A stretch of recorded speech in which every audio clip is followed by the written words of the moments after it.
we'll just go straight to questions.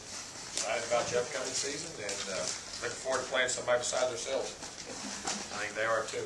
But we've had a good camp, productive camp, and they still got some growth we need to keep making as the season goes on. But kind of like where we're at right now, so we need to play a game. It's time to play a game. That's for sure.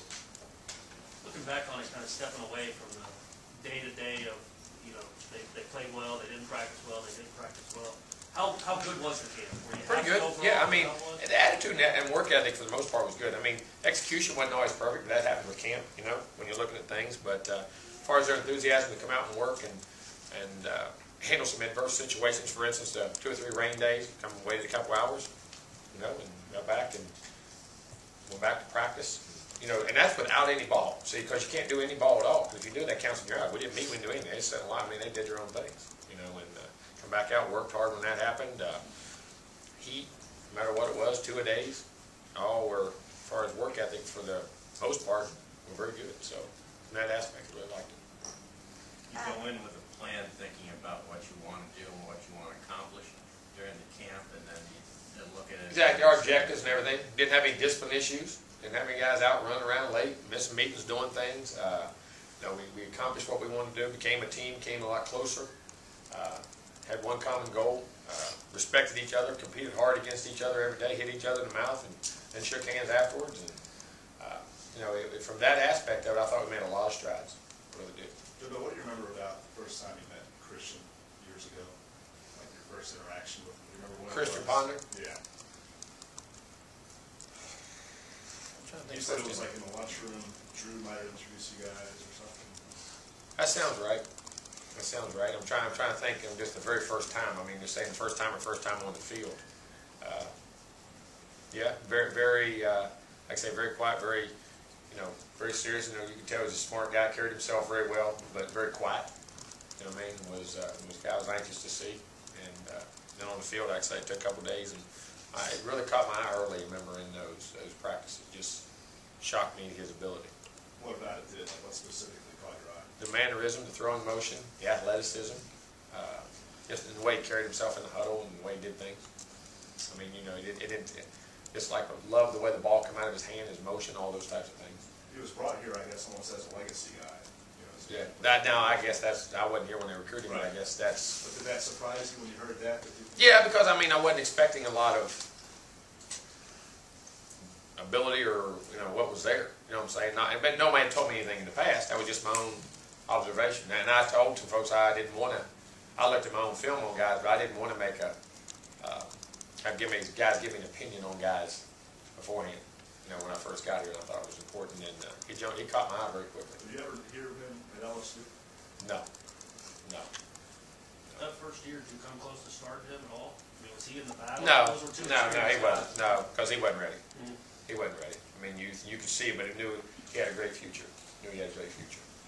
Coach Brian Landon from the St. Pete's Times asks, where has the defense made the most improvement or progress and improvement during camp? I think the first thing is their total understanding of what we're trying to do. I mean, their ability to play together. I think that they've done a great job of grasping Mark's system and understanding what he's trying to get out of it. And I think we've done a tremendously better job not giving up the big plays. I mean, it's hard to find big plays on these guys, and you have to really stick balls in holes, or somebody has to break a tackle and run and do some of those things.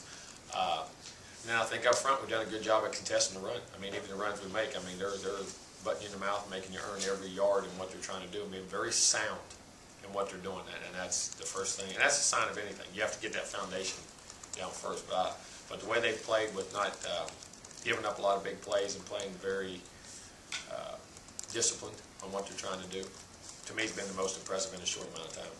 And we have another question. They want to know if you're going to be going all Seminoles, all out, meaning 77-0 against Stanford. Is it going to be that sort of game? Do what now? That's a question from I hope it's 7-0. No way. I don't ever think that we're going to play as hard as we can play. Stanford's going to come in here and play very well. And like I said, they'll battle and scrap, and they've got an experienced team on defense. I mean, they've got a great team on defense, and offensively, they got a 1,200-yard rusher back, an experienced quarterback back. A lot of guys can make a lot of plays. So We are expecting a dogfight. I'm serious. We're expecting, you have to expect a great game. They've had all summer prepared, so you don't know what wrinkles they're going to throw you. You don't know what different looks they're going to throw you. So, I mean, we're expecting a scratch and claw it out. Coach, there's a Yes. couple. I'm sorry. Go ahead. Given your personal experience with Sanford, does this game mean a little bit more starting with the place that you played so well? Well, I mean, it means a lot because I got a lot of my roots and ball from there, and it's great to see those folks. But you know, whoever you play in that first game, unfortunately, once their ball's snapped and it's kicked off, I mean, you're not really thinking about who the opponent is on the other side. You're just trying to play well and win a game. And you know, and whole things, I hope you know, they have a great experience. But I don't know about that great experience. Jimbo, how'd that work out that you ended up there for one season, right? You played there one season, but you graduated, what, Salem?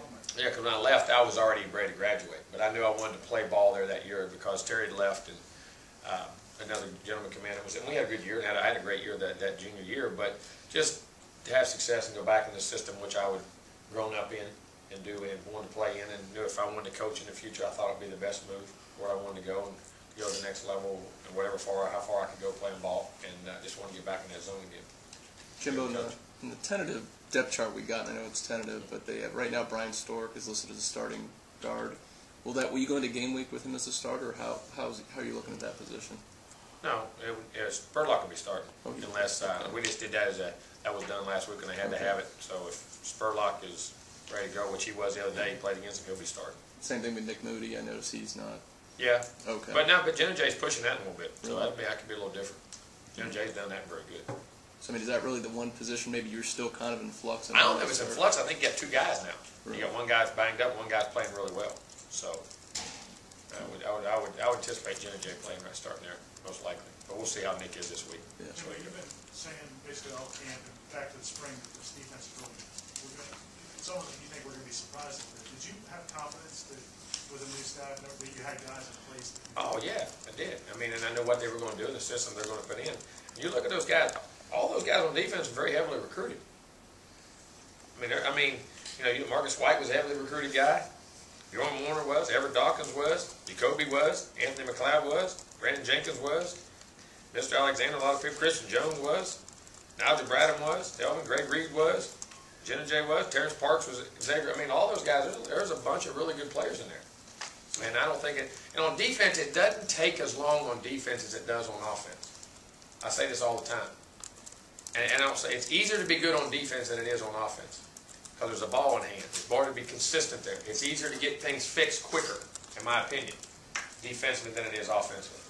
Because the timing, rhythm, the ball, the throwing, it's a little bit different. There's no ball involved. There's effort involved. You can have all those things in offense, and you got that daggone ball going around and can make a difference. But I expect them. I think they'll play well and be well. So when you were talking to Mark about this position, it wasn't like, man, you're going to have a huge, I mean, it was more. That was just, we got to build confidence back. We had to build confidence back and get a system that the kids feel comfortable in and put them in situations to be successful. But I think we have good ability. I really do. Like I said, I don't think we got the best players in America. I don't mean to discredit any of our guys. I mean, there's some pretty talented teams out there, but I think we have talent. I think we have some guys who can really play good ball.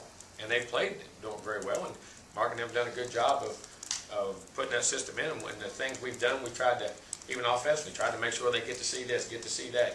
Make sure we're in positions to be successful. And we've done that. Coach, looking into the future, you guys just committed to you guys just got a commitment from James Waller up in Plant. Kind of talk about recruiting, kind of giving him his commitment a little bit. Well, I'm not allowed to speak about any recruits we've had. I can't have any our recruiting, we feel like we're recruiting well, but we cannot comment on any particular players because that's a violation. But our staff's doing a good job out there recruiting, and like I say, recruiting is a lifeline to any program. You have to recruit well before you can win some games. Jimbo, do you have to win the state championship, the ACC? Do you have to achieve certain things for this to be a successful season for you? No, those are our goals. No, I don't think you necessarily do. I don't like to put a win total on, but win totals are out there for us. I mean, you get caught up in that, and you lose track of where you're trying to go as an organization and a program. Now, I'm not saying we don't want to win those things. I'm not saying that, but that's to me is outcome oriented.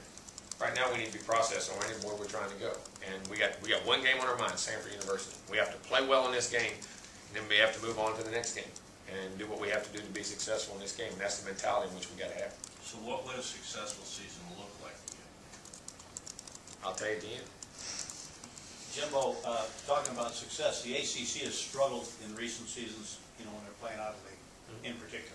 Couple marquee games this weekend, you play one of 3 big intersectional games on the 11th. How important is it for the teams in the league to kind of get 5 teams ranked in the top 20 to start the season? I think it's good for them. I hope we have success. I mean, for our league and that. But you know, we can't control what happens to all those other teams, and you know, I root for them. I like for our league to do well and represent us well, and build confidence across the country in our league. But I think we've got a great league.